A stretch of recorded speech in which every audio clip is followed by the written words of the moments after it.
অনেকে দেখবে ছুটতে ছুটতে অনেকের পায়ে লাগবে, অনেক শিরাতে লাগবে, অনেক ব্যথা লাগবে, তারপর তোমার থেকে উঠে দাঁড়াতে হবে। সবসময় ভাবতে হবে সেই ইউনিফর্মের কথা, সেই বাবা মায়ের স্বপ্নের কথা, তোমার স্বপ্নের কথা, স্বপ্নের কাণ্ডারিকে পূরণ করার কথা। তাহলে দেখবে এই ব্যথা কোনোদিন ব্যথা মনে হবে না। আমার সব থেকে ডিফিকাল্টি ছিল পুলিশের পরীক্ষার ক্ষেত্রে রান পাস করা। আমি প্রায় 9 মাস থেকে 10 মাসের মতো পরপর প্রতিদিন ছুটেছি, তারপর আমি সে ওভারকাম করেছি। আমি 2টো পরীক্ষায় ফেল করেছি। এক হচ্ছে ওয়েস্ট বেঙ্গল পুলিশ 2019 সালে এসআইটা ফেল করেছি, এবং এসওয়াই যে একটা পরীক্ষা ছিল সেই পরীক্ষা ফেল করেছি। তারপর মনের ভিতরটা জেদ চেপে গিয়েছিল যে আমাকে পারতেই হবে, আমাকে পরীক্ষায় ওই মাঠে পাস করতেই হবে। সেই জেদই আজ আমাকে এই জায়গায় নিয়ে এসেছে। তো তোমাদেরও মনে হতে পারে যে আমি আজ পারছি নিয়ে, পায়ে ব্যথা হচ্ছে, মালাই চাকিতে লাগছে, যন্ত্রণা হচ্ছে, তারপরে তোমাদের ভাবতে হবে। আমি 2টো পরীক্ষায় ফেল করে তারপর উত্তীর্ণ হয়েছি। তোমরাও হয়তো একটা পরীক্ষায় 2টো পরীক্ষায় ফেল করেছো, তো ভাবনি যে আমার এইটাই শেষ অ্যাটেম্প। তো সবসময় মনকে জাগ্রত করবে যে আমি পারতে পারি, ওই পরীক্ষা আমি ক্র্যাক করতে পারি, তাই তো? বলছি বারবার যে প্রিপারেশন নাও। হয়তো তোমাদের মনে হতে পারে এখনও পরীক্ষা দেরি হচ্ছে, ওবিসির জন্য সমস্যা রয়েছে। এই সমস্যা মিটে যাবে একদিন পরীক্ষা হবে, একদিন ফাইনাল প্যানেল বেরাবে। আর তুমি যদি এই সময় বসে থাকো তাহলে দেখবে তোমার পাশের লোক, পাশের ছেলেটা, পাশের বন্ধুটা দেখবে তোমার ইউনিফর্ম পরছে, তখন তোমার চোখ দিয়ে জল বেরাচ্ছে, তখন সেটা খারাপ হবে। তো আর যার সাথে আমরা পরিচয় করাবো তার নাম অর্ঘ্য ঘোষ, যিনি এখন পিটিএস সালুয়াতে ওয়্যারলেস অপারেটর হিসেবে ট্রেনিং করছে। তিনি এই মাঠে কিছুদিন আগে, মানে প্রায় 6-8 মাস আগে আবার এসেছিল, কারণ তখন তিনি করছিলেন কনস্টেবলের ট্রেনিং, ওয়েস্ট বেঙ্গল পুলিশের কনস্টেবলের ট্রেনিং। তো তিনি কনস্টেবল থেকে আজ আবার একটা নতুন রিক্রুটমেন্ট পেয়েছেন ওয়্যারলেস অপারেটর অর্থাৎ এএসআই হিসাবে। তো তার সেই যে জার্নি, তার যে সাকসেস স্টোরি, তার যে সাফল্য অর্জন করার যে কী বাধা এসেছিল এবং তারপরে তিনি কিভাবে এই সাফল্যে উত্তীর্ণ হয়েছেন, সেই সমস্ত শুনবো। তো তার কাছে শুনে নেব। তার প্রথমে তিনি পরিচয়টা দিন। হ্যাঁ, আমার নাম অর্ঘ্য ঘোষ। আমি বর্তমানে ওয়্যারলেস অপারেটরে কাজ করছি পশ্চিমবঙ্গ পুলিশের টেলিকমিউনিকেশন ডিপার্টমেন্টে। আচ্ছা, তোমার তাহলে কোথায় বাড়ি বা এডুকেশন কোয়ালিফিকেশন, তুমি কী পরীক্ষায় মানে সাফল্য লাভ করছো সেই সব কিছু বলো। আমার বাড়ি হচ্ছে উত্তর 24 পরগনার ব্যারাকপুরে। আমার এডুকেশনাল কোয়ালিফিকেশন, লাস্ট কোয়ালিফিকেশন আমার হচ্ছে বিটেক ইলেকট্রনিক্স অ্যান্ড কমিউনিকেশন ইঞ্জিনিয়ারিংয়ে, এবং আমি তারপর থেকে চাকরির চেষ্টা করছিলাম, এবং বর্তমানে আমি পশ্চিমবঙ্গ পুলিশের ওয়্যারলেস অপারেটর হিসেবে চাকরি করছি। আচ্ছা, এখানে যে ট্রেনিং করছো পিটিএস সালুয়াতে, আগে তো কনস্টেবল ট্রেনিং করেছিলে, এখন হচ্ছে ওয়্যারলেস অপারেটর টেকনিক্যাল ট্রেনিং করছো। তো এই ট্রেনিংয়ের মধ্যে একটু ডিফারেন্সটা বলো, বা ট্রেনিংটা কীভাবে তুমি এনজয় করছো, ট্রেনিংয়ে কী হচ্ছে সেই সম্পর্কে কিছু বলো। ও মানে কনস্টেবলের ট্রেনিং করছো সেই সিচুয়েশনটা বলো, আর এখন যেই পিটিএসে একই ট্রেনিং করছো সেই সিচুয়েশনটা বলো। কনস্টেবলে যখন ট্রেনিং করতাম তখন সেটা ছিল বেসিক ট্রেনিং, এবং এটা হচ্ছে একটা টেকনিক্যাল ট্রেনিং, যেটার মধ্যে একটা হিউজ ডিফারেন্স আছে। কনস্টেবলের ট্রেনিংয়ের সময় যেমন আমাদেরকে 3:30-র সময় এখানে উঠতে হতো, যেহেতু এখানে হাজারের ওপর ছেলে ছিল এখানে।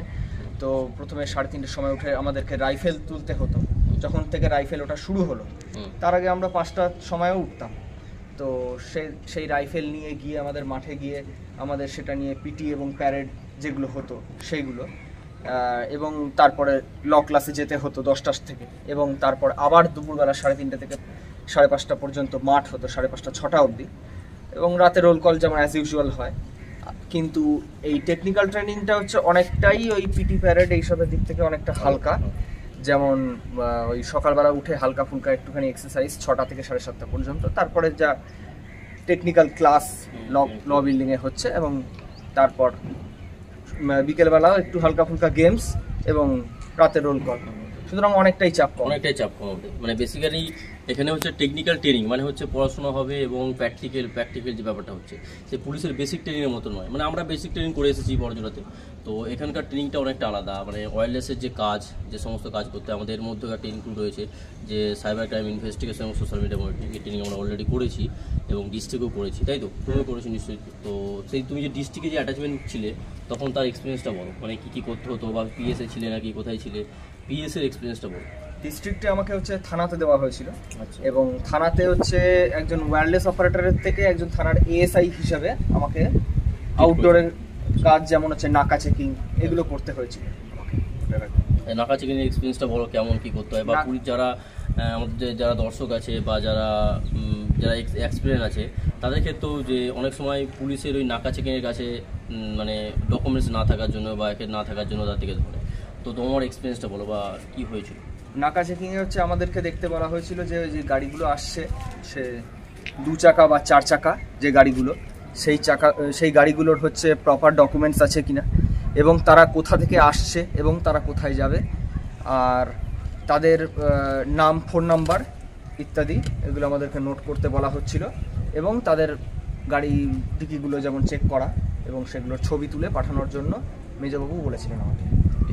মানে আচ্ছা, তুমি যখন নাকাচিং করতে গেছিলে তো অনেক ছেলে নিশ্চয়ই মানে ধরেছিলে, তো তার ফলে ফাইনও তার দিকে হতে হয়েছিল বা ফাইনও নিতে হয়েছিল।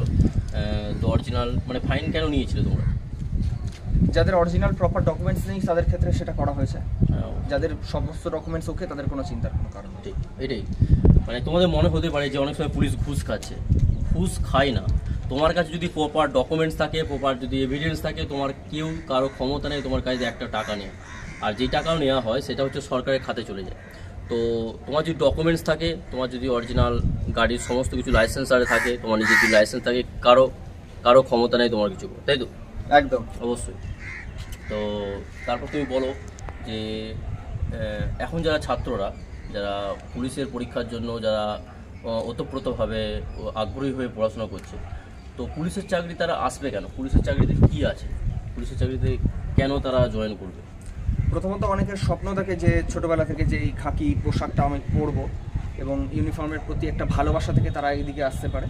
এবং দ্বিতীয়ত যেটা সবথেকে সত্যি কথা, আজকালকার দিনের যে এই আনএমপ্লয়মেন্ট, তার মধ্যে পশ্চিমবাংলার মধ্যে অন্তত এই চাকরিটা প্রায় রেগুলার রিক্রুটমেন্ট হচ্ছে।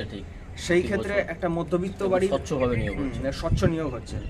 তা সেই ক্ষেত্রে একটা মধ্যবিত্ত বাড়ির ছেলে এবং মেয়েদের পক্ষে একটা বয়সের পর সবার আগে যেটা দরকার নিজের পায়ে দাঁড়ানো। তো সেই জন্য হচ্ছে তারা এই চাকরিটাকে প্রথমে চয়েস করতে পারে, এবং তারপর যদি তাদের ইচ্ছা থাকে আরও বেটার কোনো অপরচুনিটির দিকে যাওয়ার, তো সেটা তারা ডেফিনেটলি যেতে পারে।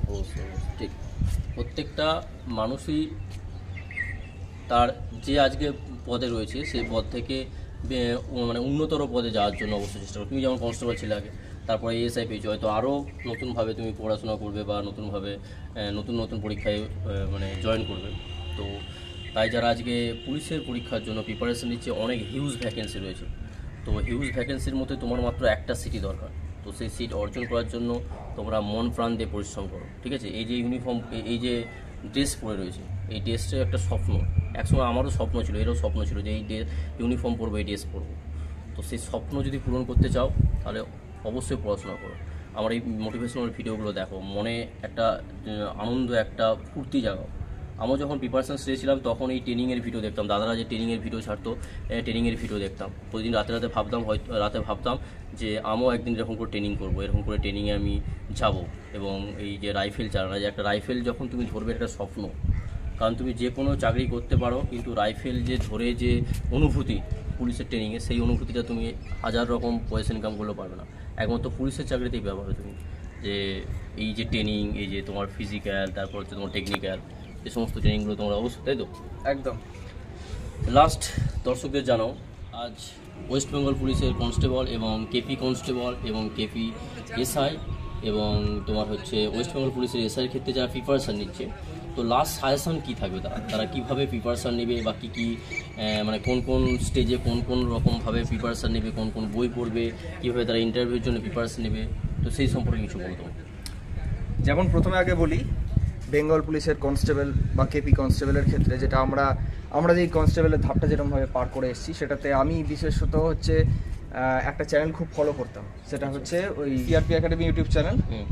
এটার মধ্যে এত কোশ্চেন আনসার, এত কিছু প্র্যাকটিস করানো হতো এবং মাঝে মাঝে ডেসক্রিপটিভও করানো হতো, তাই যার জন্য হচ্ছে আমার আর এক্সট্রা কিছু ফলো করার প্রয়োজন পড়েনি। তো কনস্টেবলের ক্ষেত্রে এটাই বলবো। আর মাঠটা হচ্ছে নিজেকেই হচ্ছে ঘড়ি ধরে সময় মেনটেন করে ছোটা, যেটা এবং একটা রেগুলার একটা টাইম, রেগুলার একটা নির্দিষ্ট সময় ধরে ছোটা, যেটা সেইভাবে হচ্ছে আমি প্র্যাকটিস করেছিলাম কনস্টেবলের ক্ষেত্রে। এইটা তো কত সময় রয়েছে? আমার কনস্টেবলের মাঠে 6 মিনিট 20 সেকেন্ডের মধ্যে ঢুকেছিলাম, এবং ওয়্যারলেস অপারেটরের ক্ষেত্রে 2 মিনিট 52 সেকেন্ড সময় লেগেছিল।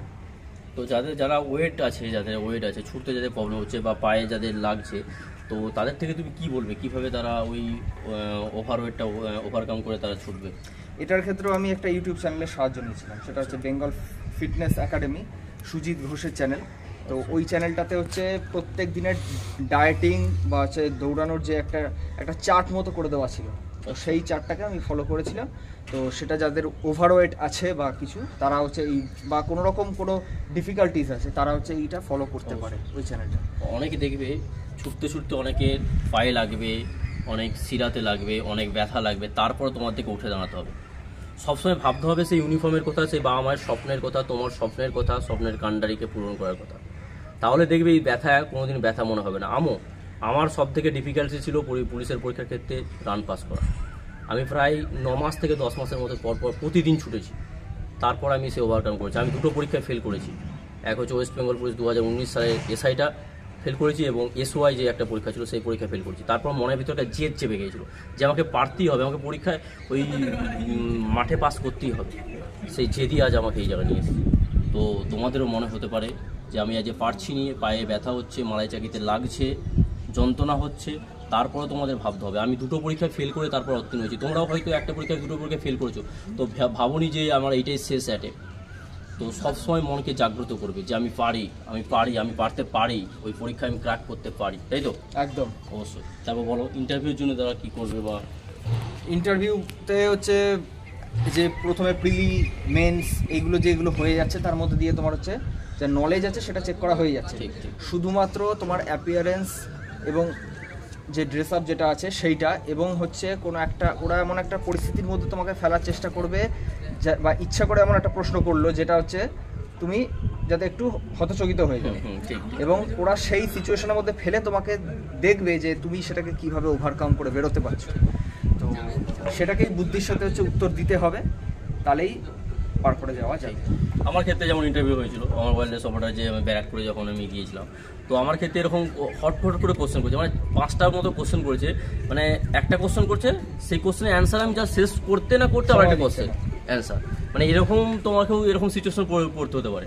আমার 4টে কোশ্চেন দিয়েছিল, 4টে কোশ্চেন বলতে পেরেছি, কিন্তু এত মানে স্পিডে বলতে হচ্ছে উত্তরগুলো, আমার কথা শেষ হচ্ছে, মানে স্যারেদের আমার কথা যা শেষ হচ্ছে, স্যার আবার একটা কোশ্চেন থ্রো করে দিচ্ছে। তো এরকমও সিচুয়েশন হতে পারে, সেইটাকে তোমার ট্র্যাকেল করতে হবে। সেইটাই দেখতে চাইছে যে স্যাররা যেরকম সিচুয়েশন যদি আসে তখন তুমি কীভাবে ট্র্যাকেল করছো। কারণ তোমরা জানো যে পুলিশের যে চাকরি, বিশেষ করে আমাদের চাকরিটা আলাদা রকম, আমাদের প্রায় অফিসিয়াল জব বলতে পারো, কিন্তু যে নর্মাল পুলিশের মতো, যেটা ওয়েস্ট বেঙ্গল পুলিশের এসআই বা ওয়েস্ট বেঙ্গল পুলিশের কনস্টেবল ক্ষেত্রে, তাদের কিন্তু অনেক পরিশ্রম করতে। তুমি ছিলে থানাতে, তুমি দেখেছো, এক্সপিরিয়েন্স তোমার আছে অবশ্যই, যে তার দিকে বেশিরভাগ সময় অ্যাক্টিভ থাকতে হয়, প্রচুর পরিমাণে কাজ করতে হয়। তো এই সমস্ত সিচুয়েশনগুলোকে তারা কীভাবে মেনটেন করবে, তার জন্যই তাকে সেইভাবে তাদের মানে ইন্টারভিউ কোশ্চেন ধরা হয়, যে তারা সেই সিচুয়েশনকে কীভাবে ওভারকাম করবে। তো তোমরা তার কী বলতে চাও বলো? তোমরা ভালো করে প্রিপারেশন নাও। তোমরা বলছি বারবার যে প্রিপারেশন নাও। হয়তো তোমাদের মনে হতে পারে এখনও পরীক্ষা দেরি হচ্ছে, ওবিসির জন্য সমস্যা রয়েছে, এই সমস্যা মিটে যাবে একদিন পরীক্ষা হবে, একদিন ফাইনাল প্যানেল বেরাবে। আর তুমি যদি এই সময় বসে থাকো তাহলে দেখবে তোমার পাশের লোক, পাশের ছেলেটা, পাশের বন্ধুটা দেখবে তোমার ইউনিফর্ম পরছে, তখন তোমার চোখ দিয়ে জল বেরাচ্ছে, তখন সেটা খারাপ হবে। তো তোমাদের পরীক্ষা দেখবে সেপ্টেম্বরের মাসে হয়তো হবে, ঠিক আছে? 2 মাস 3 মাস পরেই তোমাদের পরীক্ষা হবে, তারপর পিএমটি পিটি টেস্ট হবে। তো ছুটাটা ভালো করে করো, ঠিক আছে? ছোটাতেই অনেক ছেলে ফেল করে যায়। ভালো যারা স্টুডেন্ট হয়, ভালো যারা ক্যান্ডিডেট হয়, তারা দেখবে মানে পরীক্ষাতে অনেক পেয়ে যায়, 100-এর মধ্যে হয়তো 60-65 পেয়ে যাচ্ছে, কিন্তু এই ছুটাতে ফেল করে যাচ্ছে। ওকে, তো ছুটাটা ভালো করে করো, তাই তো? একদম। পড়াশোনা তার পাশাপাশি হচ্ছে মাঠটা একদম ডেলি বেসিসে প্র্যাকটিস করে যাও, এবং কোনোভাবেই হাল ছাড়লে চলবে না। ঠিক, এটাই সবসময় মনে রাখতে হবে যে আমি পরীক্ষায় উত্তীর্ণ হতে পারি, একদম কোনোদিন হাল ছেড়ে দেবে না, ঠিক আছে? এ হচ্ছে 2টো পরীক্ষায় সাফল্য লাভ করেছে। এই পিটিএসে আজকে 2বার এসেছে। তো এরকমও তোমাদের যারা আমি আবার ট্রেনিংয়ের ভিডিও দেখাবো, দেখবে তোমরা ট্রেনিং এক্সপিরিয়েন্সটা কেমন, বা ট্রেনিংয়ের অভিজ্ঞতাটা কেমন, ট্রেনিংয়ের মজাটা কেমন, সেই সমস্ত ভিডিও দেখবে সেইগুলোই তোমাদের ইন্সপায়ার করবে। আমি এই চ্যানেলটা খুলেছি কেন? যাতে তোমাদের মধ্যে 10টা বা 5টা ছেলে যাতে মোটিভেট হয়ে যারা পড়াশোনা করে আজ ওয়েস্ট বেঙ্গল পুলিশের একটা আমাদের ডিপার্টমেন্টে আছে, সেই জন্যই আমার চ্যানেল খোলা। ওকে, তো অসংখ্য ধন্যবাদ, থ্যাংক ইউ, ঠিক আছে?